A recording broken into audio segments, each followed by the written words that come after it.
Welcome to Yaki Kids World. My dear Yaki Kids, very good morning. நாம் இப்போ புத்தகத்திற்கு எப்படி அட்டை போடுறது, இந்த கவரிங் எப்படி பண்ணுறது, எவ்வளோ ஈஸியான ட்ரிக்ஸ்லாம் யூஸ் பண்ண போகிறோம், அந்த ட்ரிக்ஸை யூஸ் பண்ணுறது மூலமாக எவ்வளோ நமக்கு வந்து அட்டை வந்து சரியாக வந்து ஷார்ப்பாக வந்து இருக்க போகுதுன்னு பாருங்கள். பிஃபோர் தட் நீங்கள் வந்து அந்த ரேப்பர் வந்து புத்தகத்திற்கு ஏற்ற மாதிரி கட் பண்ணி எடுத்துக்கோங்க. உங்களுக்கு 3 பக்கமும் சமமாக இருக்கிற மாதிரி கட் பண்ணணும். ஸோ அதுக்காக வேண்டி நாம் இப்போ இந்த இடத்துல கட் பண்ணிக்கிறோம். நீங்கள் இந்த புத்தகத்துக்கு வந்து பார்த்தீங்க அப்படின்னாக்கா, இந்த அட்டையை வாங்கினீங்க அப்படின்னாக்கா 4 புத்தகத்திற்கு வந்து நீங்கள் அட்டை போட முடியும். அந்த 4 புத்தகத்திற்கு அதே போல் ப்ரௌன் ஷீட்டும் இருக்குது, டிரான்ஸ்பரண்ட் ஷீட் இருக்குது கடைகளில். அதுக்கேற்ற மாதிரி நீங்கள் கேட்டு வாங்கிக்கிடலாம். முக்கியமாக நீங்கள் இதில் கவனிக்க வேண்டிய விஷயம் என்ன அப்படின்னு பார்த்தீங்கன்னாக்கா, ஒரு நைஸான பகுதி இருக்கும், சுரசுரப்பான பகுதியும் இருக்குது, 2 பக்கம் இருக்கும். ஆனால் அந்த நைஸான பகுதி வந்து மேல் பக்கம் இருக்கிற மாதிரி போடுங்க. நான் இப்போ ஆக்சுவலாக அப்படி போடலை. நீங்கள் ஏன்னாக்கா புத்தகத்தில் வைப்பதற்கும் எடுப்பதற்கும் வந்து பார்த்தீங்கன்னாக்கா இந்த சுரசுரப்பான பகுதி வந்து ரொம்ப டிஸ்டர்ப் ஆகுது. அதை அட்டை போட்டு முடித்த பிறகு தான் அந்த பிரச்சனை என்னன்றது எங்களுக்கு தெரிஞ்சது. சரி, இப்போ திரும்ப கவனிங்க. நம்ம 3 பக்கமும் சமமாக இருக்கிற மாதிரி நம்ம இந்த அட்டையை எடுத்துருக்குறோம். கரெக்டாக வந்து கட் பண்ணி வச்சுருக்கோம். இப்போ புத்தகத்தை கையால் நல்லா அழுத்தி பிடிச்சிக்கிட்டு அப்படி தேய்ச்சி விடுங்க. தேய்ச்சி விட்டுட்டு உட்பக்கமாக அதை மடிச்சிடுங்க. இப்படி மடிக்கிறது மூலமாக நீங்கள் பாருங்கள், அந்த விரல் வந்து பார்த்தீங்கன்னாக்கா உங்களுக்கு அந்த உள்பக்கமாக வந்து நீங்கள் கொஞ்சம் இழுத்த மாதிரி கொஞ்சம் தேய்ச்சி விடணும். அப்போ தான், ஏன்னா இது பிளாஸ்டிக் கவர்ன்றதுனால ஷார்ப் ஆகும் உங்களுக்கு. அதே போல் நகம் இருந்தால் நகத்தை வச்சு நல்லா தேய்ச்சி விடுங்க. அதே போல் ஆப்போசிட் சைடும் நீங்கள் போடுங்க. போடும்போது கொஞ்சம் டைட் பண்ணுங்கள், அப்படி இழுத்து விடணும், உள்பக்கமாக இழுத்து விடுங்க. பார்த்தீங்கன்னாலே தெரியும். ஏன்னா இந்த ஒரு ட்ரிக்ஸ் தெரியல அப்படின்னாக்கா உங்களுக்கு அந்த ஷார்ப்னஸ் வராது, ஃபினிஷிங் நல்லா இருக்காது, கொஞ்சம் லூஸாக இருக்கிற மாதிரி தெரியும். அதனால் இது மாதிரி போட்டிங்க அப்படின்னாக்கா கொஞ்சம் நல்லா டைட்டாக ஃபிட் ஆகிடும் உங்களுக்கு. இந்த அட்டை போடுறது வந்து பார்த்தீங்கன்னாக்கா உங்களுக்கு ரொம்ப ஃபிட்டாகவே இருக்கும் உங்களுக்கு.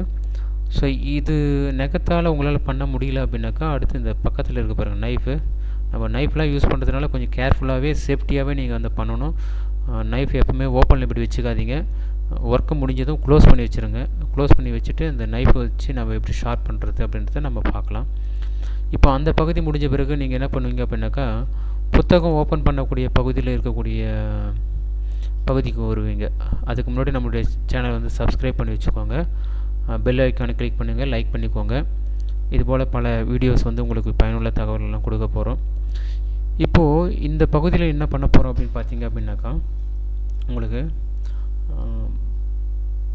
ஒரு கிராஸான கட் பண்ணி எடுக்க போகிறோம். ஏன் அப்படின்னாக்கா, இதை நீங்கள் பண்ணுறது மூலமாக இந்த இடத்த ஒரு ஆட்டோமேட்டிக் லாக்கர் சிஸ்டத்தை நம்ம ரெடி பண்ண போகிறோம். ஸோ இப்படி நீங்கள் லாக் பண்ணுறது மூலமாக அட்டை வந்து பார்த்திங்கன்னா நார்மலாகவே உங்களுக்கு புத்தகத்தை ஓப்பன் பண்ணும்போது கரண்டு விழாது. ஸோ அது மாதிரி வர ஒரு சிஸ்டத்தை ரெடி பண்ணுறதுக்காக தான் இந்த சின்ன பீஸை வந்து கட் பண்ணி எடுத்துகிறோம். அது கட் பண்ணாமலும் அங்கே நார்மலாக கட் பண்ணிவிட்டும் நீங்கள் அந்த சிஸ்டத்தை ரெடி பண்ணலாம். இப்படி கட் பண்ணி எடுத்த பிறகு என்ன பண்ண போகிறோம் அப்படின்னாக்கா, அந்த பகுதியை பாருங்கள், சின்ன பகுதியை உள்பக்கமாக இப்படி மடித்து வர்றீங்க. இப்படி மடித்து வர்றது மூலமாக அந்த இடத்துல உங்களுக்கு ஆட்டோமேட்டிக்காக புத்தகத்தை வந்து லாக் பண்ணுறீங்க. அந்த ரேப்பரை கவரை வந்து நீங்கள் லாக் பண்ணிடுறீங்க. பட் ஆனால் ஒவ்வொரு முறையும் நான் சொல்கிறது தெளிவாக புரிஞ்சுக்கோங்க. இந்த ஷார்ப்னஸ் பண்ணும்பொழுது நீங்கள் அந்த நைஃபை யூஸ் பண்ணி பண்ணுங்கள். அப்படி பண்ணிங்கன்னா தான் உங்களுக்கு அது ஃபிட்டாக இருக்கும், கலாமாவும் இருக்கும். அது எப்படின்றத நானும் இப்போ காண்பிக்கிறேன் உங்களுக்கு. இதுபோல் உள்பக்கமாக மடித்து விட்டுருங்க. இப்போ இதை மடித்து விட்டுட்ட பிறகு என்ன பண்ணுவீங்க அப்படின்னாக்கா, இப்போது நம்ம புத்தகத்தோட பின்பக்கம் இருக்கக்கூடிய பகுதிக்கு சொல்லுவோம். இப்போ பாருங்கள், ஷார்ப் பண்ணுறது பாருங்கள். அது மாதிரி நைஃப் உள்பக்கமாக வச்சுட்டு நீங்கள் அதை தேய்ச்சி விடுங்க நல்லா. அப்படி பண்ணிங்க அப்படின்னாக்கா அது டைட் ஆகிடும், நல்லா ஆட்டோமேட்டிக்காக டைட் ஆகிடும் உங்களுக்கு. இப்போது அடுத்து 2வது கட்டமாக என்ன பண்ணுவோம், புத்தகத்தோட பேக் சைடு போகும்பொழுது நீங்கள் ஒரு சிலர் என்ன பண்ணுவீங்க அப்படின்னாக்கா அதை கட் பண்ணி எடுத்து விட்டுருவீங்க. அப்படி பண்ணும்போது உங்களுக்கு ஃபினிஷிங் வந்து சரியாக இருக்காது. அதனால் நீங்கள் என்ன பண்ணுறீங்க அப்படின்னாக்கா கட் பண்ணிவிட்டு அப்படியே விடுங்க. அதை வந்து 2 விதமாக வந்து பயன்படுத்தலாம். ஒன்று, அந்த புத்தகத்தில் பின் பண்ணி வச்சுருப்பாங்க, 2 பக்கமும் ஸ்டாப்லர் போட்டிருப்பாங்க.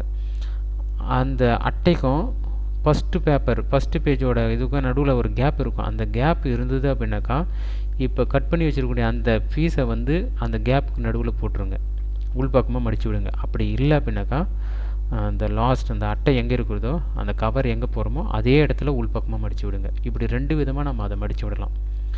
இந்த பெஸ்ட்டு வந்து பார்த்தீங்கன்னாக்கா அந்த புத்தகத்தோட அந்த கவருக்குள்ளே அந்த அட்டைக்கு மேலே மடித்து வர்றது பெஸ்ட்டு. வேணால் அது மாதிரியும் ட்ரை பண்ணி பாருங்கள். இப்போ அதை மடித்து விட்டுட்டிங்க அப்படின்னு பார்த்தீங்கன்னா அந்த உங்களுக்கு அந்த சூப்பராக மடிஞ்சிருக்கும் பாருங்கள். ஸோ அதையும் நீங்கள் என்ன பண்ணணும் அப்படின்னாக்கா கொஞ்சம் ஷார்ப்னஸ் பண்ணிவிடும். நான் கத்தியை ஓப்பனில் வச்சுருக்கேன், பட் அதுமாரி ஓப்பனில் வச்சுக்காதீங்க, அது ரொம்ப ரொம்ப ஆபத்து. கத்தியெல்லாம் க்ளோஸ் பண்ணி வச்சுக்கோங்க. அதுதான் நம்ம சேஃப்டிக்கு ரொம்ப முக்கியம். சேஃப்டி ரொம்ப ரொம்ப முக்கியம் அட்டை போடும்போது. ஏமா நம்ம கிட்டத்தட்ட ஒரு 8லேருந்து 10 புத்தகத்திற்கு அட்டை போட்டு இருக்கும். ஸோ ஒவ்வொரு முறையும் கவனமாக நம்ம இருக்கணும். அதனால் அந்த நைஃப் வந்து பதில் வச்சுக்கோங்க. இப்போ பாருங்கள், உள்பக்கமாக இப்படி மடித்து வரோங்க இல்லையா, மடித்து விட்ட பிறகு என்ன பண்ணணும் அப்படின்னாக்கா ஷார்ப்னஸ் பண்ணும்போது தான் இந்த கத்தியை வந்து உள்பக்கமாக வச்சுக்கிட்டு நீங்கள் இப்படி தேய்ச்சி விட்டீங்க அப்படின்னாக்கா உங்களுக்கு அப்படியே ஃபிட் ஆகும் உங்களுக்கு.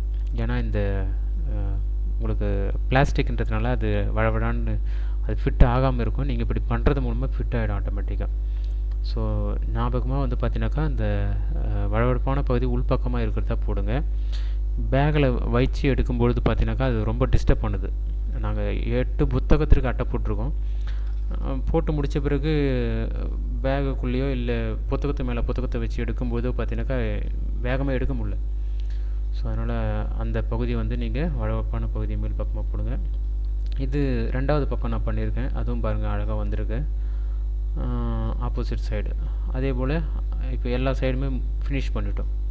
ஃபினிஷ் பண்ண பிறகு எவ்வளோ நீட்டாக இருக்குது பாருங்கள், பார்த்தீங்கனாலே தெரியும் உங்களுக்கு. பர்ஃபெக்டாக அப்படி ஃபிட்டாக இருக்கும் உங்களுக்கு அது. ஓகேங்களா? ஸோ இது போல் நீங்கள் வந்து எல்லா பக்கமும் போட்டு முடித்த பிறகு அப்படின்னு பார்த்தீங்கன்னா ஓப்பன் பண்ணி பார்த்தீங்கன்னாக்கா என்னுடைய பையனோட பெயர் டி கீதன். ஸோ அவனுக்காக போட்டதான் இந்த அட்டை. ஸோ இது நீங்களே ட்ரை பண்ணலாம். ஒரு 4th ஸ்டாண்டர்ட் படிக்கிற ஸ்டூடெண்ட் தாராளமாக இதை ட்ரை பண்ணலாம் நீங்கள். அண்ட் தென் தேங்க்யூ ஃபார் வாட்சிங்.